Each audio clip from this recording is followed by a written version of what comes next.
Merci. Bien écoutez, je prends la parole là, après avoir participé à la commission des finances Saint-Étienne Métropole du 28 février. Elle s'inscrivait dans le droit de fil de celle du 9 janvier. Elles étaient très animées, n'est-ce pas, messieurs? Pourquoi? Parce qu'il y a eu un débat qui s'est installé, et un débat qui a permis justement de mettre en évidence que les choix qui ont été faits à un moment donné ne sont peut-être plus les choix à faire aujourd'hui. La situation a changé. Je crois qu'aux portes de l'Europe, il y a une guerre en Ukraine et que l'inflation a fait le reste. Les coûts de l'énergie sont tels qu'on devrait revoir vraiment les investissements à l'aune de cette évaluation-là. Et je rejoins ce qui vient d'être dit par Pierrick Courbon sur la patinoire. Après, le bureau qui a suivi la commission s'est fait écho de ces remarques et que parfois une participation active d'une opposition peut générer des débats utiles. Parce que vous l'avez remarqué, au bureau, on n'existe pas. Et quand on vient ici, eh bien, nous, on a l'impression de faire de la figuration. Pourquoi? Parce qu'à chaque délibération, il y a marqué, gentiment, pris à l'unanimité des membres du bureau. Donc, il faut avoir confiance. Hein. Regardez ce qui est marqué. Hein. Voilà. Vous l'avez vu, c'est vrai ou pas? Voilà, d'accord, voilà. Donc, je ne dis pas n'importe quoi, c'est ça que vous voulez dire? Voilà, si vous merci. pouvez poursuivre, oui. Il faut dire que le sujet s'y prêtait. Nous avons eu le privilège de découvrir en premier le budget primitif 2023, présenté par le vice-président Christian Julien, en présence d'Hervé Reynaud, président par intérim, je ne sais pas si le terme qui convient, de notre institution. Le budget de 473 990 millions, je vous le passe, est en progression de 63 millions d'euros par rapport au budget primitif 2022. Juste dire ici aussi que quand on présente un budget sans faire référence au précédent, c'est ennuyeux. Alors, je sais la remarque que vous allez peut-être me dire quant au compte administratif, mais vous l'avez, le compte administratif. Et quand même, avoir des éléments de comparaison avec le budget précédent, ça aide à apprécier la projection que vous êtes en train de faire. C'est du prévisionnel, on est bien d'accord, mais admettez que ça nous aurait peut-être bien aidé. Et on a fait ce travail, d'aller voir ce qu'étaient les budgets précédents. Et c'est éclairant quand même, justement, sur votre évolution, sur les options que vous avez prises. Dans le même temps, alors le budget 473 000 en progression de 63 millions, avec un recours à l'emprunt qui passe de 57 à 99 millions. Là, ça a dû vous faire tousser un petit peu, parce qu'une progression très significative. Et dans la période actuelle, c'est assez dommage, parce que vous l'avez aussi dit, les taux directeurs augmentent constamment. Donc ça veut dire que quand on emprunte plus aujourd'hui, on aura beaucoup plus à rembourser demain à cause des taux qui sont faits. C'est peut-être pas très opportun d'emprunter aujourd'hui. Dans le même temps, ceci explique cela, l'épargne nette passe de 26,5 millions à 15,1. Cette baisse spectaculaire met en évidence la volonté de ne pas revoir ni sur son ampleur ni sur son objet un plan d'investissement décidé avant la guerre en Ukraine, ce que j'ai dit, avec les conséquences immédiates qui en découlent, pour la bonne gestion des comptes de notre collectivité. Avec le micro. Pardon? Avec le micro. Oui, je vais le reprendre, mais c'est pour tourner la page. Investir, oui, pourquoi pas, mais dans des projets porteurs d'économie, de fonctionnement et de mieux-être pour nos concitoyennes et concitoyens. Je pense à un grand plan d'isolation des logements pour améliorer le reste à vivre des occupants, une rénovation massive des réseaux d'adduction d'eau avec des incidents que nous avons connus dans la vallée de l'Ondaine en fin d'année 2022 et en début 2023, qui en démontrent l'urgence s'il en était besoin, afin de sécuriser un approvisionnement de plus en plus essentiel, sans parler d'investissement dans la production d'énergie solaire, par méthanisation ou éolienne. D'autres collectivités s'y sont déjà lancées et en perçoivent aujourd'hui les bénéfices. En clair, tout ce qui conforte la résilience de notre collectivité face à la montée des périls qu'induit le réchauffement climatique doit être encouragé de toute urgence. En lieu et place de cette option, la métropole a construit l'Arena pour plus de 31 millions d'euros d'équipement qui génère, et je vous remercie, vous nous l'avez proposé, 987 500 euros de frais de fonctionnement à l'année pour l'instant. Je l'ai retrouvé dans les données.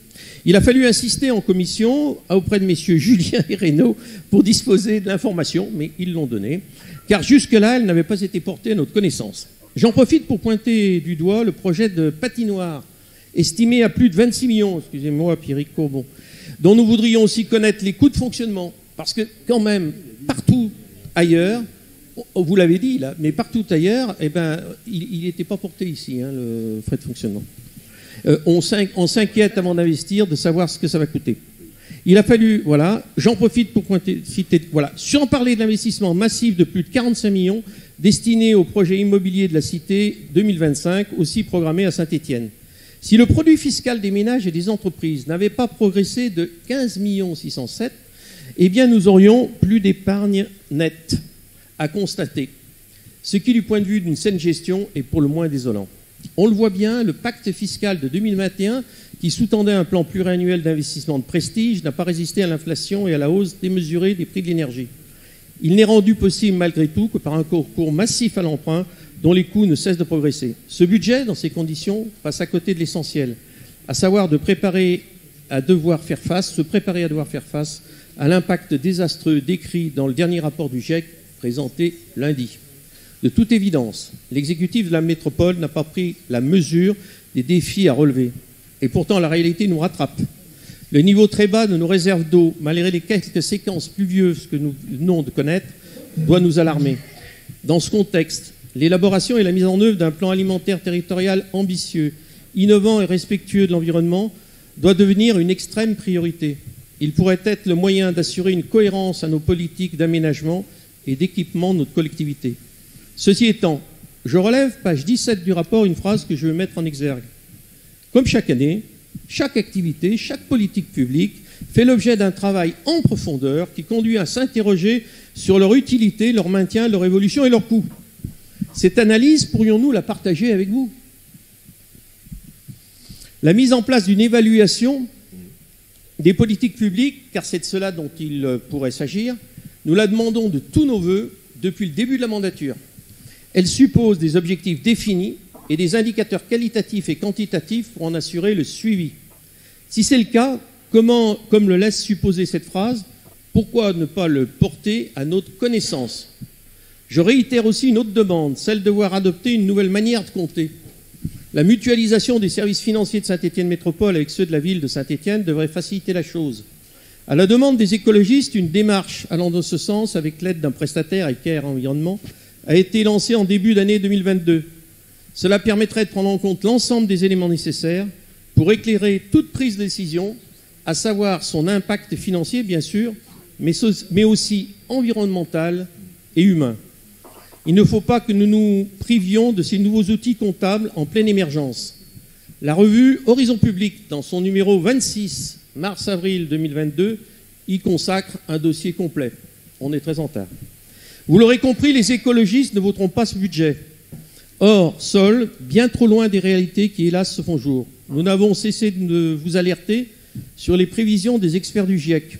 Le dernier rapport que j'évoquais plus haut, rendu public lundi, confirme le danger et constate l'inaction des instances politiques, la nôtre y compris. La première réunion sur le problème des pénuries d'eau s'est ouverte hier à l'ONU. Aujourd'hui, le réchauffement climatique est bel et bien à l'heure. Vraiment, nous aurions beaucoup aimé nous tromper, tant les prévisions sont alarmantes. Il est grand temps de se mobiliser sur les sujets essentiels que nous voulions voir privilégiés, plutôt que de continuer à rester dans le déni. Je vous remercie. Les autres éléments, notamment ce qu'a pu nous dire M. Duverger sur le fait que la progression du produit net fiscal aurait été nécessaire, ou plus exactement que si il n'avait pas été là, nous n'aurions plus d'autofinancement. Mais notre raisonnement n'est pas quelque chose qui se trouve in fine. C'est bien parce que nous avions eu ce raisonnement-là en amont qu'en conscience et avec l'ensemble des collègues, à l'unanimité de ceux qui étaient présents, nous en avons décidé. C'est bien parce que nous avions cette trajectoire, cette conscience qu'il fallait corriger en fonction des ambitions qui étaient les nôtres sur une PPI que nous avions adoptée et qu'il fallait corriger, que nous avons mis en place ces éléments-là et pas le contraire. Rendez-nous grâce de ce point de vue-là, et je sais que vous êtes assez ouvert sur le sujet, d'entrevoir que les choses ne viennent pas comme ça à un moment donné, mais qu'il y a une réflexion, une anticipation, en tout cas des évolutions budgétaires, et que notre position sur le sujet, elle a été déterminée bien en amont, comme nous sommes en train de travailler actuellement sur des choses que je ne dévoilerai peut-être pas cet après-midi, mais sur lesquelles il y a des éléments de préoccupation. Et c'est toujours pareil, hein. Gouverner, c'est prévoir. Gérer, il faut entrevoir les modalités d'évolution que... Ce sera très très rapide. Il y a un élément que je voulais voir répondre. Vous savez, vous avez dit que vous aviez fait l'analyse approfondie et de la qualité des investissements, etc. Et moi, j'ai parlé aussi de politique d'évaluation politique publique. Si vous pouviez en dire 2 mots, ce serait intéressant. Alors, je vais vous rendre effectivement ce qui revient dans cette appréciation, c'est-à-dire que vous, il y a déjà 2 ans, 3 ans, vous nous avez appelé sur cette évaluation des politiques publiques et nous avons progressé. Vous le constatez et vous me l'accorderez sur l'effort particulier qu'en lien avec les services, nous mettons sur ces éléments-là. Tout n'est pas achevé, tout n'est pas abouti et nous allons poursuivre de la même manière pour pouvoir répondre en partie sur ces éléments-là. Alors, j'ai bien compris que vous vouliez avoir communication des éléments internes de travail que nous effectuons sur le sujet. Cela viendra. Laissez-nous continuer quelque chose qui, voilà, en termes de reconnaissance, je ne peux pas être plus explicite. Nous l'avons intégré, nous y travaillons, nous produisons, ça avance, vous l'avez relevé et nous continuerons à nous parfaire sur le sujet. Très bien, Marc Chassot, pas d'autres demandes de parole. Peut-être pour rajouter quelques éléments qui ont été questionnés. D'abord, moi je me réjouis des questions extrêmement précises, pour ne pas dire pertinentes, de nos collègues. Ça prouve leur attention sur ces dossiers. Et effectivement, comme nous d'ailleurs, parce que je voudrais rappeler que cette démarche, elle est d'abord collective, sur la base d'un exécutif, d'une majorité, d'un plan pluriannuel d'investissement qui a été partagé. Donc ces questions-là, ce n'est pas des questions individuelles que l'on se pose et ça n'appelle pas des réponses individuelles. Donc cet engagement collectif, on continue à le porter, on est à mi-mandat, des choses sont enclenchées et si on ne les porte pas encore aujourd'hui, ça n'aboutira pas et on ne sera pas au rendez-vous du bilan et des objectifs qu'on s'était fixés.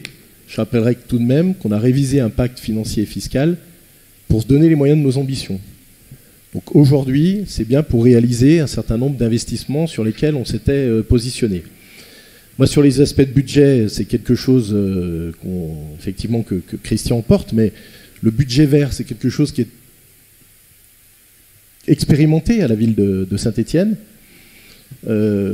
Avec l'Association des maires de France et France Urbaine, il y a également des évaluations environnementales des budgets locaux qui se portent. Ça, c'est des choses très intéressantes.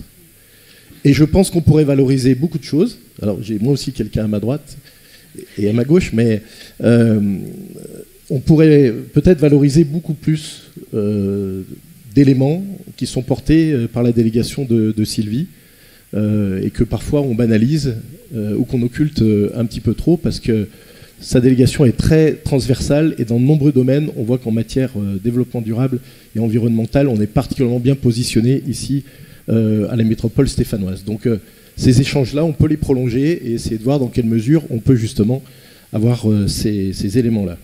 Dans nos différentes commissions, dans nos différentes réunions, moi je vous ai beaucoup écouté. Jean Duverger, dans une commission finance, m'a parlé de la Gazette des communes qui était sortie au mois de février. Renoncer, c'est aussi construire l'avenir. Mais j'ai bien lu l'article. Effectivement, il y a un certain nombre de collectivités qui réajustent un certain nombre de projets. Et d'ailleurs, c'est une attention que l'on porte, nous aussi, sur nos investissements, d'abord dans nos communes, mais aussi ici à la métropole, pour voir les impacts, notamment en termes de fonctionnement. Mais dans cet article, il est dit qu'un certain nombre de collectivités, effectivement, renoncent, réorientent. À Grenoble, on avait pensé faire une piscine, on fait plusieurs petits bassins dans la ville. Bon, l'opportunité politique de le faire ou pas, ça relève de chaque collectivité. Ici, on pourrait se poser la question, mais les divergences, finalement, sur la patinoire, elles ne datent pas d'aujourd'hui. Ça serait se mentir. Dès le départ, on n'a pas forcément cette même appréciation. Ça vaut aussi pour les piscines. Je vous en avais parlé en conférence des maires, la lettre du cadre territorial, le titre « Faut-il encore construire des piscines ?» Les piscines sont des gouffres financiers pour les collectivités. Face à l'explosion sans précédent du prix de l'énergie, les déficits sont devenus abyssaux. De quoi réfléchir à 2 fois avant de se lancer dans la construction d'une piscine. Alors oui, il y a le sacro-saint apprendre à nager, c'est très important, effectivement. Je suis le premier à le dire également. Mais voilà, ces éléments, pour la patinoire, ça vaut aussi pour d'autres équipements type piscine, aujourd'hui, on pourrait se poser la question. Chacun, effectivement, on peut avoir son point de vue là-dessus. Moi, si la piscine aujourd'hui coûte, la patinoire, pardon, coûte un petit peu plus cher que prévu initialement, c'est parce que l'effort a été porté sur sa performance énergétique aussi. Aujourd'hui, faut-il fermer la piscine Raymond Sommet, la piscine Yves-Nem, le stade Geoffroy Guichard, Notiforme, le MAMC et ses réserves, qui sont finalement proportionnellement plus consommatrices en énergie que la future patinoire? On pourrait se poser la question, c'est pas le choix qu'on a fait. Parce que derrière, également, renoncer, c'est construire l'avenir, c'est de se dire en termes social également, qu'est-ce que ça induit. Tous ces gamins, on le voit sur la piscine actuelle, de 48 000 à 55 000 personnes dans la piscine actuelle, qui est énergivore, qui est une passoire, qui est obsolète. Demain, patinoire, décidément. La patinoire. Demain, 200 classes qui peuvent être accueillies, et c'est l'orientation qu'on a prise sur la patinoire, 200 classes qui peuvent être accueillies de toute la métropole. Les centres de loisirs. Il y a une dimension sociale qui est aussi importante à prendre en compte. Il y a le volet environnemental, mais il y a l'aspect également social. C'est pourquoi on continue à porter ce projet. Et on a déjà dépensé près de 3 millions d'euros, d'ailleurs, sur ce projet aujourd'hui. Donc, c'est pour ça que l'exécutif a souhaité qu'on poursuive ce projet. C'est un choix collectif. Il peut se contester, chacun a son point de vue. On recherche des financements extérieurs. Parfois, voilà, on n'a pas exactement ce qu'on souhaiterait, mais n'empêche que ça permet quand même de soulager la facture. Et on le voit, Christian a présenté le budget tout à l'heure, notre budget permet de soutenir malgré tout le reste à charge et de soutenir les investissements. Il pourrait y en avoir demain, d'autres.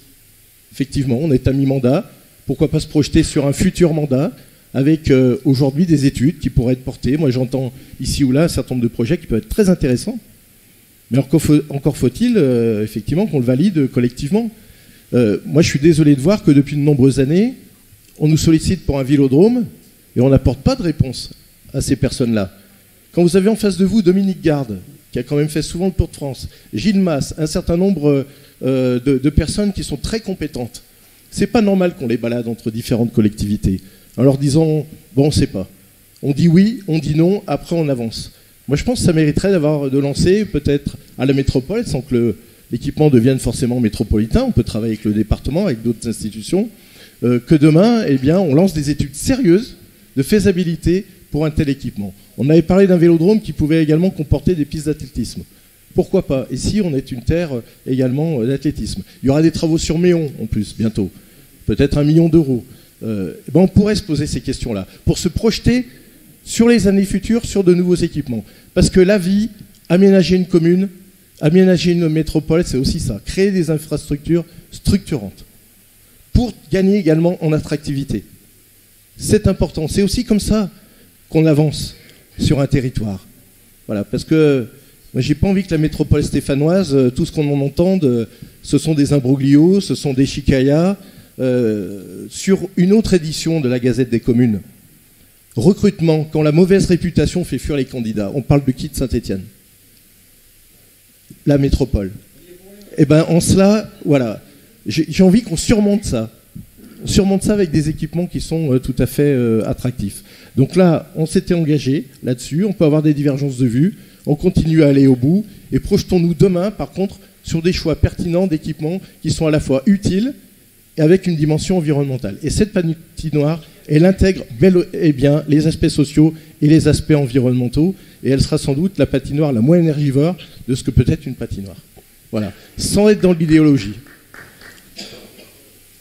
Voilà ce que je voulais vous dire, et donc on va passer au vote de ce budget après un échange qui a été quand même très long, très dense.